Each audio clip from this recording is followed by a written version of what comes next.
Hello दोस्तों, नमस्कार। बहुत बहुत स्वागत है आप सभी लोगों का आपके अपने यूट्यूब चैनल पर। आज हम लोग हिंदी व्याकरण में यानी कि हिंदी व्याकरण पर आधारित कुछ प्रश्नों का अभ्यास करेंगे, जो कि ये प्रैक्टिस सेट है। यहाँ पर हम प्रश्नों को देखेंगे और उनके विकल्पों को समझने का प्रयास करेंगे। ये जो प्रश्न है, ये प्रश्नोत्तरी है, बहुत ही महत्वपूर्ण प्रश्नोत्तरी है, जो कि आपकी सभी परीक्षाओं के लिए अति महत्वपूर्ण रहेगी। जहाँ पर भी आपसे हिंदी पूछा जाएगा, आपको यहाँ से कुछ ना कुछ क्वेश्चन देखने को मिल जाएंगे, क्योंकि बहुत ही महत्वपूर्ण प्रश्नों को ही लिया है, जो कि आपकी परीक्षाओं की दृष्टि से काफ़ी महत्वपूर्ण हो। तो चलिए हम लोग देखते हैं प्रश्नों को। तो यहाँ पर जो प्रश्न है, वो प्रश्न दिया गया है कि सावधानी में कौन सा प्रत्यय है। तो प्रत्यय जो होता है वो किसी भी मूल शब्द में, जैसे कि किसी मूल शब्द में और उसके पीछे जोड़ दिया जाता है। ठीक है, किसी मूल शब्द के पीछे जुड़ने वाले शब्दांश को हम प्रत्यय कहते हैं। तो जैसे हमने लिखा नर, नर नहीं, एक हम लोग शब्द देख लेते। जैसे हम लोग देखते हैं सूना, क्या सूना, और इसमें हम लोग ई जोड़ दें, क्या जोड़ दें, ई जोड़ दें, तो ये क्या हो जाएगा, तो ये हो जाएगा सूनी। ठीक है, तो इसी प्रकार से जो कोई ये मूल शब्द होगा उसमें कौन सा प्रत्यय लगा होगा, इसको हम लोग देख। तो यहाँ पर हम लोग देखेंगे कि जो सावधानी है इसमें कौन सा प्रत्यय लगा है। क्या नी प्रत्यय लगा है, धानी प्रत्यय लगा है, ई प्रत्यय लगा है, या फिर आनी प्रत्यय लगा है। तो हम प्रत्यय कैसे निकालेंगे, तो जैसे सावधानी है, इसमें हम जो हमारा शब्द होगा क्या होगा, मूल शब्द तो हो जाएगा सावधान। तो आप जानते हैं सावधान, अगर हम इसमें ई जोड़ दें, भाई सिर्फ ई की मात्रा ही तो ऐसे बढ़ानी है, तो ई ही जुड़ा होगा, तो यानी कि जो प्रत्यय हो जाएगा वो ई हो जाएगा। विकल्प हमारा जो सी है वो सही हो जाएगा। ठीक है, अन्य सभी विकल्प क्या हैं, ये गलत हैं। क्लियर है। प्रश्न नंबर 2, जो अगला प्रश्न है, इसमें कहा है उच्चारण शब्द में उपसर्ग है। तो उपसर्ग क्या होता है, उपसर्ग कोई मूल शब्द होता है और उसके पहले लगाया जाता है। ठीक है, उपसर्ग जो है मूल शब्द के पहले लगाया जाता है। बात समझ रहे हैं। तो यहां पर अगर हम किसी शब्द को समझने का प्रयास करें तो वो देखेंगे किस प्रकार से होता है। अगर हम शब्द लिख लें योग, क्या लिख लें, योग, और इससे पहले हम कुछ लगा दें, तो क्या लगा दें, उप लगा दें, तो ये क्या हो जाएगा, तो आप कहेंगे ये हो जाएगा उपयोग। ठीक है, तो ये शब्द बन गया हमारे पास। तो इसका जो उपसर्ग हो वो क्या होगा, तो उप हो जाएगा। तो इसी प्रकार से हम लोग उच्चारण में भी समझने का प्रयास करेंगे कि उच्चारण में क्या होगा।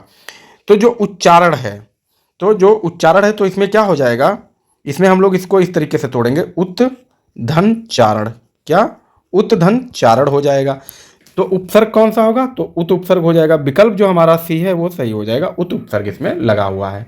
ठीक है, अगला प्रश्न है, इसमें कहा है निम्नलिखित में से कौन सी भाववाचक संज्ञा है।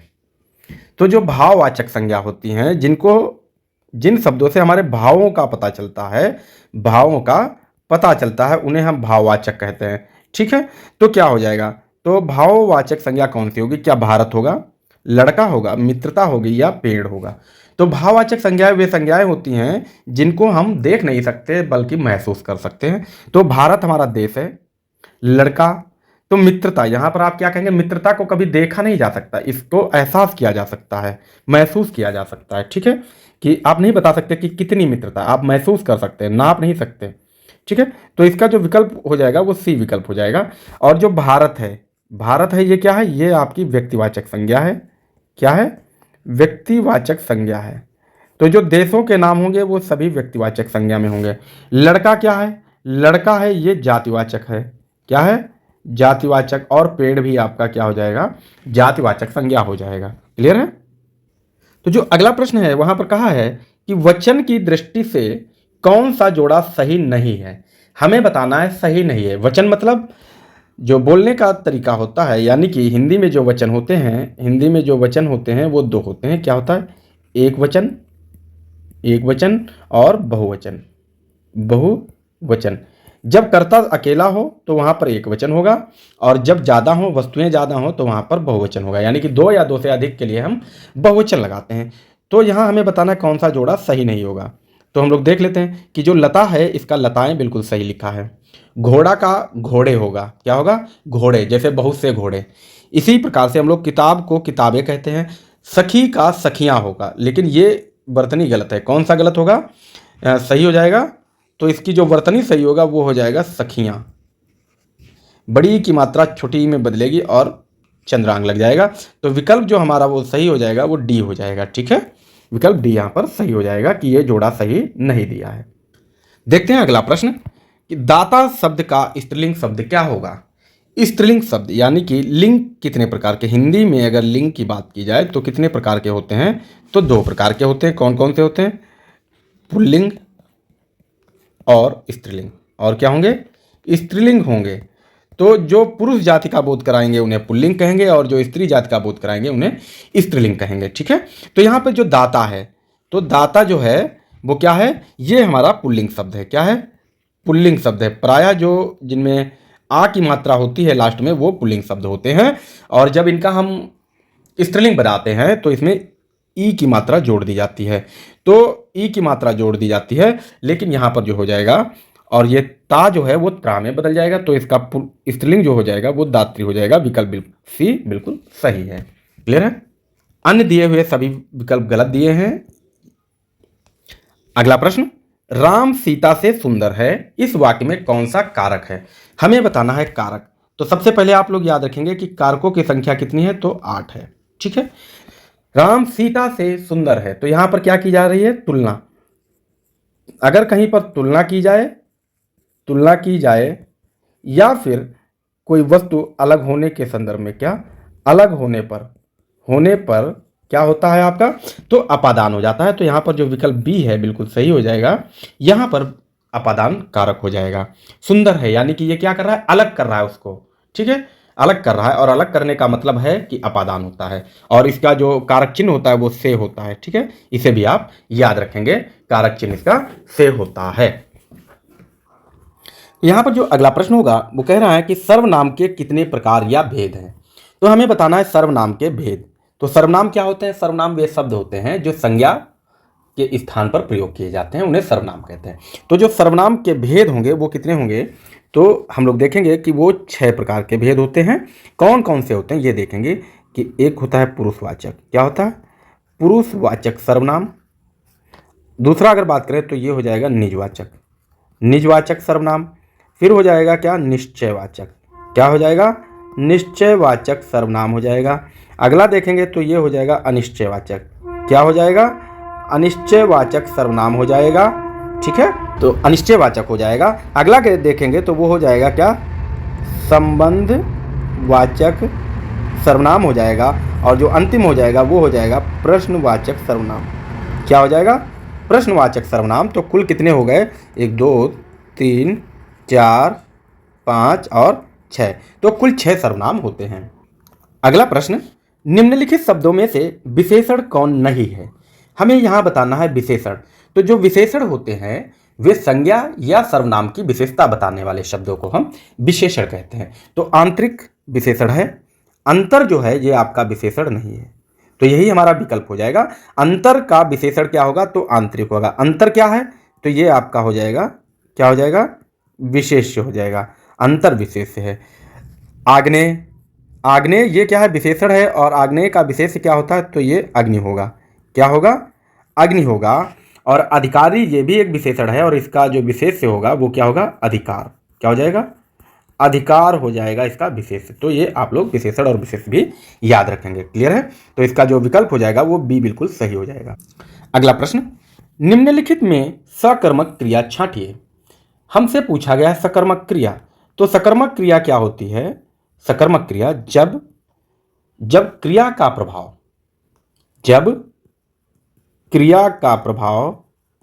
प्रभाव कर्ता पे न पढ़कर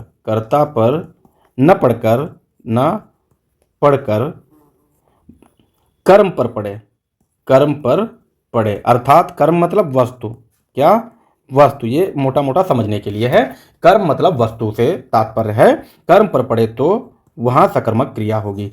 कर्ता मतलब करने वाला, उस पर प्रभाव क्रिया का नहीं पड़ना चाहिए। तो हम लोग प्रश्नों को समझने का प्रयास करेंगे कि जैसे चलना, तो ये चलना क्या है? ये क्रिया है। तो चलना कौन चल रहा है? तो जो कर्ता होगा। तो क्रिया का प्रभाव किस पर पड़ा? कर्ता पे। तो जो चलना होता है, खाना, सोना, पीना, ये सभी जो हैं आपके क्या हो जाएंगे? चलना, सोना, मुस्कुराना, उठना, बैठना, अकड़ना, ये सभी आपके क्या हो जाएंगे? ये अकर्मक क्रिया होगी। तो जो लिखना होगा, अब यहाँ हम लोग समझेंगे कि इसका विकल्प जो सही है वो लिखना होगा, सकर्मक क्रिया होगी। अब लिखने के लिए हमें क्या चाहिए? लिखने के लिए हमें कोई माध्यम चाहिए। या तो लिखने के लिए हमें कॉपी चाहिए, कॉपी, या फिर कलम होना चाहिए।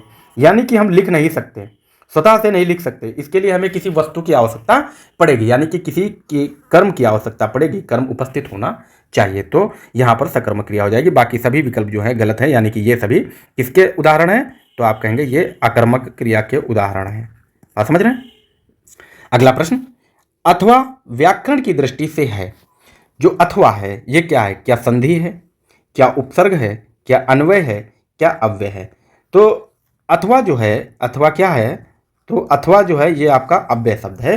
तो इसका जो विकल्प सही हो जाएगा वो डी हो जाएगा। अव्यय शब्द यानी कि जिनको परिवर्तित ना किया जा सके, तोड़ा ना जा सके, लिंग वचन आदि के आधार पर या काल के आधार पर इनका परिवर्तन नहीं हो सके। तो अथवा को हम कभी क्या अथवी लिख सकते हैं?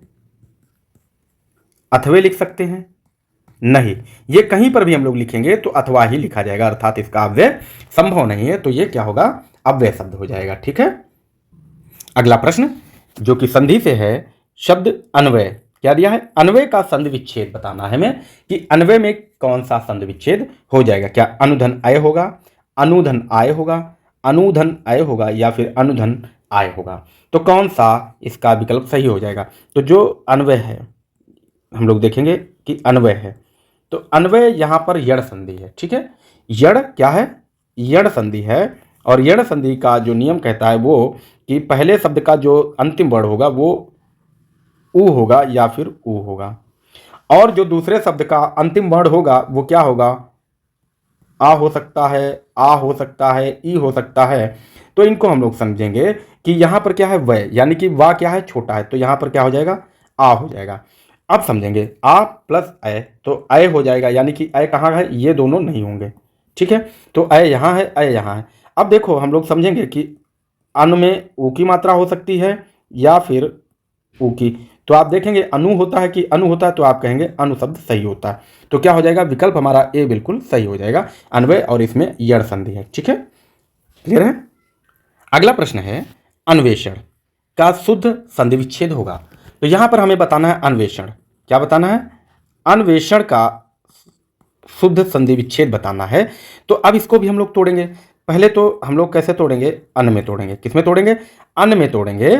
और देखो यहां पर आधा ना और वाह है, तो यहां पर भी क्या होगी? आपकी यण संधि होगी। क्या होगी?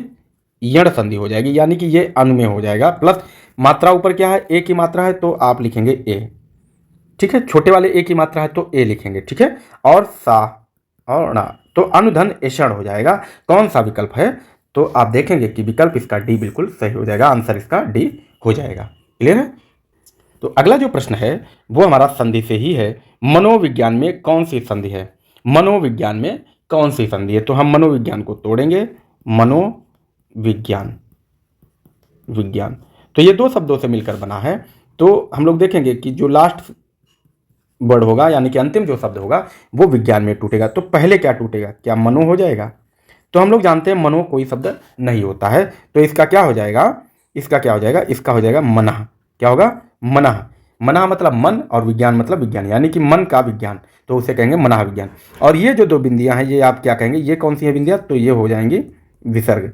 यानी कि जब पहले शब्द के अंतिम वर्ड के बाद विसर्ग लगा हो तो वहां पर क्या हो जाएगी? विसर्ग संधि हो जाएगी। और ये विसर्ग और उसके बाद कोई स्वर आ जाए या व्यंजन आए तो विसर्ग हमेशा किस में बदल जाता है? तो ये ओ में बदल जाता है। किस में बदलेगा? ओ में बदलेगा। ठीक है, तो इसलिए यहाँ पर मनोविज्ञान हो जाता है। उम्मीद करता हूँ आपने इसे बेहतर समझा होगा। ठीक है, अगला प्रश्न जो कि समास से है, यथाशीघ्र शब्द का समास बताइए। हमें बताना यथाशीघ्र, तो इसका समासी विग्रह करके देखते हैं। तो यथाशीघ्र, यथाशीघ्र, तो जब इसका हम सामासिक विग्रह करेंगे अर्थात इसको तोड़ेंगे तो क्या हो जाएगा? यथा और शीघ्र। तो यथा क्या है? तो यथा जो है ये क्या है? अव्यय पद है। क्या है? अव्यय पद है। और जिस समास में पहला पद अव्यय हो तो वहां पर क्या होता है? अव्ययी भाव समास हो जाएगा। तो इसका जो विकल्प ए है वो बिल्कुल सही हो जाएगा। ठीक है, उम्मीद करता हूँ आपने इसे बेहतर समझा होगा। अगर हम अन्य विकल्पों की बात करें तो कर्मधारय समास में पहला पद विशेषण और दूसरा विशेष होना चाहिए। द्वंद्व समास में दोनों प्रधान होते हैं। और तत्पुरुष जो समास होता है इसमें क्या होना चाहिए, इसमें कारक चिन्ह होने चाहिए। ठीक है, उम्मीद करता हूँ आपने समझ लिया होगा। अगला प्रश्न जो कि पर्यायवाची से पूछा गया है, निम्नलिखित में से एक शब्द आम का पर्यायवाची नहीं है, ये याद रखना नहीं है। क्या अतिसौरभ हो जाएगा, सहकार हो जाएगा, अम्ब हो जाएगा, रसाल हो जाएगा? तो क्या हो जाएगा? तो देखो, आम के पर्यायवाची अतिसौरभ भी है, सहकार है, रसाल है, लेकिन अम्ब नहीं है। ये इसका विकल्प हो जाएगा। तो अम्ब किसका है? अम्ब जो है वो जल का पर्यायवाची है। जल के अन्य पर्यायवाची देखेंगे तो पानी हो जाएगा, जल हो गया, नीर हो गया, क्या हो गया? नीर हो गया, पय हो गया, क्या हो गया? पय हो गया। ठीक है, ये आपके पर्यायवाची होंगे। इसके अलावा इसमें और भी होता है, जैसे पिक वल्लभ, पिक वल्लभ भी आम का ही पर्यायवाची होता है। ठीक है, तो आप लोग इसे याद रखें। तो जो आज की स्लाइड है ये हमारी कंप्लीट हो गई है और आज हम लोगों ने महत्वपूर्ण प्रश्नों का अभ्यास किया है। उम्मीद करता हूँ आपने इन प्रश्नों से बहुत कुछ सीखा होगा, बेहतर सीखा होगा। तो आप लोगों से एक रिक्वेस्ट है कि आप लोगों को अगर वीडियोस अच्छे लग रहे हैं तो लाइक कर दिया करिए और आप अपने फ्रेंड को भी शेयर किए, और जो वीडियोस को आप लोग शेयर करते रहिए और चैनल को आप लोग सब्सक्राइब कर लें ताकि आने वाली हर एक वीडियो आप लोगों को मिलती रहे। Thanks for watching.